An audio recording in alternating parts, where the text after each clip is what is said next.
Hello everyone, Fox here, and it's time to read the Content Update 8.0 patch for State of Decay 2. This is also the World War II Weapons patch. Let's get right into it. We've taken another step in our ongoing quest to keep listening to community feedback and improving the game. This time, the big ticket items are over a dozen new weapons from the World War II era, the ability to demote a leader without exiling or killing them, new icons to help you find characters you're trying to exile or demote. Oh man, that sounds amazing. It's sometimes a real pain if you have a big community to find people. The ability to transfer items into the base from every inventory slot at a parked vehicle. The ability to unload ammunition from weapons in your inventory. That's going to be a big deal for fresh start people in Nightmare Zone where every bullet counts. Check out the patch details below. First up, World War II Weapons. Community request. We've added a new set of classic weapons from the World War II era. The M1918 bar, the M1A1 Thompson or Tommy gun, the M3 grease gun, the surplus M1911, the M1917 revolver, the M1903A4 sniper rifle, the M1 carbine, the M1 paracarbine, the M97 trench gun, and then there are several ways to get these weapons. That's interesting. Actually, down here are some additional weapons that they've separated because there's 13 in total, but there are several ways to get these new weapons. There is a new antique weapons trader who shows up occasionally to sell them, appearing at the same rate as other traders. The new weapons can also be looted from the same containers as other guns in the game. Gun stores are a great place to look, and this means that you don't have to change maps. Once you go in there, any container that could have a gun will now have the chance of dropping these weapons. You don't have to start a new community or change maps. Characters with an interest in historical weapons can also spawn with them. Look for traits like Rifle Collector, War Reenactor, and the new World War II buff. Community request. We also added 4 special variants that can only be found in rare weapon containers hidden across the maps.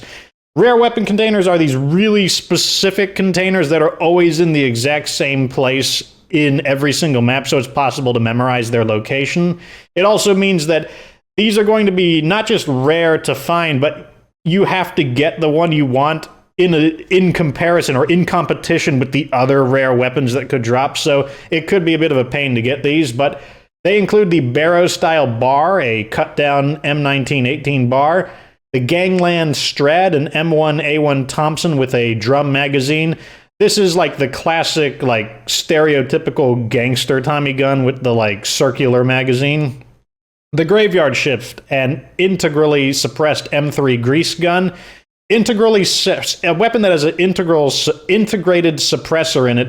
It has the advantage that it doesn't suffer a damage penalty to the weapon itself. Not a damage penalty to the zombies, but when you shoot the gun, normally a suppressor increases the damage the gun receives when you shoot it, but if it's built in with a suppressor, it doesn't have that penalty. The T4 M2 carbine, a fully automatic variant of the M1 carbine. Next up, we've got demoting leaders. Community request. You can now demote your leader from the community screen without having to exile them or get them killed. I'm surprised it took them a year to get this feature, and you'd think that demoting your leader would be something that was available at launch. The process is the same for exiling characters. First, you mark them for demotion, then you must speak to them in person, which will be easier since they now tell you where the person you're trying to demote is or exile. The demoted character's standing drops to the citizen level, and they suffer a temporary morale penalty. Community request. When you exile or demote someone, they are now given a distinctive marker in the world map, so you can easily find them to complete the process. Just mentioned that. One thing they don't say here is that even if you demote somebody, they can be built up back to hero status to regain their hero benefit, and then they could be re-promoted back to leader if you wished it. Characters. I said characters. Community requests. Non-player characters are now a lot less aggressive towards nearby enemies while talking to you. That's really handy. It's really annoying when you're just trying to sell something and they just constantly wander off to fight enemies. They will still defend themselves if attacked, but they won't break out of a conversation to chase a zombie that is across the building from them. Community request. When you switch characters at an outpost, your old character now teleports home rather than heading out on foot and probably dying, at least on harder zones. Lindsay would be alive in my Nightmare series if that was in effect. Community request. When you switch characters with your flashlight on, your new character starts out with their flashlight on already. Abandoned followers now no longer teleport directly over your head like drop bears. That was a really weird glitch. I wasn't sure if it caused damage to them, but it was really weird. We fixed a bug that was preventing characters from getting nicknames based on their last name. This fix unlocks a huge list of nicknames that were not available before. This fix also unlocks more nickname options for cops, soldiers, and other characters who go by really long or uncapitalized last names that historically haven't fit well into the UI or mission text. They made a really big deal about that on the stream. I'm not sure why they're so like... One of their devs really thinks nicknames is super cool. On to facilities. The sort ammo action at the storage facility has been rebalanced to make some of the rarer ammo types more common. You should now generate about twice as many of the 30 this ammo here, the .357 rounds, about 50% more 44 caliber or 7.62 rounds, about 15% more 5.56 rounds, and about 25% fewer 9mm rounds in order to make up for this. Upgrading an infirmary or clinic no longer ejects its blood-plagued patients, which was causing their death timers to quietly resume. Survivors now remain checked in after the upgrade.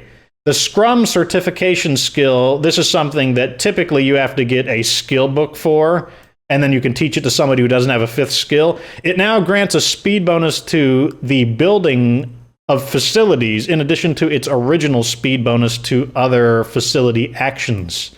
Whoa, that was way too low. What the heck happened? Anyways, items. Community request. Quick repair toolkits have been rebranded as advanced toolkits. So goodbye quick repair kits, hello advanced toolkits. And they now repair twice as much damage as the standard toolkit. Their crafting cost and rarity are unchanged. They're just better now. So now they repair super fast, and they give you twice as much repair or health. I guess you'd call it health to your vehicle. I don't know if that's worth it or not, but, you know, if you got a ton of parts, it could be. Community request, deployable pyro minefields. This is a Daybreak item. Now spawn with the correct rocket pods. They can set zombies on fire again. Community request, in response to players finding certain crossbows overpowered against plague guards, we've reduced crossbow damage across the board, though headshots against zombies are still always deadly. That's it. There's not a single gun in the game that does not kill, or ranged weapon in the game that does not kill zombies in one headshot. But yeah, I guess you can't cheese plague guards with crossbows anymore. Crossbow bolt impacts no longer play inappropriate audio. Characters with appropriate traits now have a chance of initially spawning with a crossbow. This includes the new Crossbow Hunter trait. Unbreakable items no longer drop from plague hearts in a damaged condition. User experience.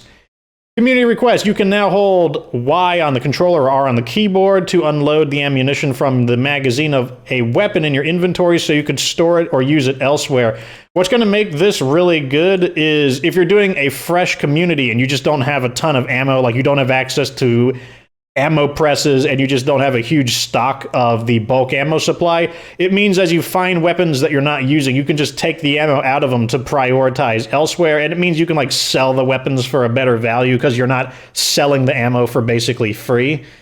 Now when you're transferring items from a vehicle inventory to your base, you can do it from any slot in your inventory, not just vehicle slots. So basically this means that the ability to transfer trunk space when you're specifically parked in a eligible parking space, it's the feature is now expanded to your character's inventory. So before, if you wanted to instantly transfer something out of your character's inventory, you'd have to put it in the trunk of the vehicle and then transfer it from the vehicle into the base. And many of you I know have a ton of vehicles with rucksacks up to the max, and there just wouldn't be any space to put your inventory in the trunk of the vehicle to begin with. So this will certainly be a good quality of life improvement. When playing with a mouse, you can now click the empty leader slot on the community screen to initiate leader selection rather than having to press the spacebar. Community request. We fixed a bug that was preventing freaks from appearing on the minimap in Daybreak. That's something I never noticed, though I don't watch the minimap in Daybreak very much. Map icons for optional mission objectives have been recolored to stand out more against the background. You know what they need to do is add Daybreak-themed missions in the single-player mode in order to get another way to get prestige points. That'd be a real quality of life improvement. Entering a site while in a vehicle no longer prevents room-clearing pips from appearing on the minimap. If you interrupt a subtitle by conversing with an NPC and then exit the conversation while the original line is still playing, the subtitle comes back too. Multiplayer changes. Incoming clients now land in the host's vehicle if the host happens to be driving at the time. Bonus to influence gains now apply to multiplayer rewards in addition to standard in-game earnings. Non-player characters no longer fall through the world or spawn in the sky when exiting vehicles. That happens in the single player as well. It's not strictly a multiplayer thing. Getting tethered with the map open no longer traps you on a black screen. Man, that would suck. Hasn't happened to me though. We fixed a bug so that clients can now interact with built-in facilities after the host settles a new base. That's pretty convenient. Community request. Players can no longer throw bloater gas grenades at other players and then disconnect, causing the damage from the grenade to suddenly kick in. Explosives of all kinds now disappear when the character that triggers them goes away. That's a dirty trick, I approve. Dread and nightmare zones. Community request. Hostile humans in nightmare zones are now a bit less deadly with firearms. Now when you suffer a headshot, you are protected from additional headshots for a short time afterwards. The remaining sliver of health has doubled in size, leaving a bit more room for you to escape with your life. The reason why this is stupid is because if you've played in Nightmare Zone, you know that your guys have awful accuracy. There was a guy in my community who said that 3 of his guys shooting at a juggernaut could barely hit him. So they've got they suddenly become expert snipers when they're fighting you, and then they become stormtroopers when they're on your side. The True Grit achievement is no longer triggered by simply rolling over to day 100 while in Dread or Nightmare Zone, even if most of those days were spent in a standard zone. Now you must spend all 100 days in a more challenging zone. Communities that are already in Dread and Nightmare Zones, when the update is installed, will still be credited according to the old rules. Difficulty descriptions no longer continue to display unnecessary warning text after you change difficulty. We fixed a crash that would occur if you managed to switch difficulties when your last survivor was dying.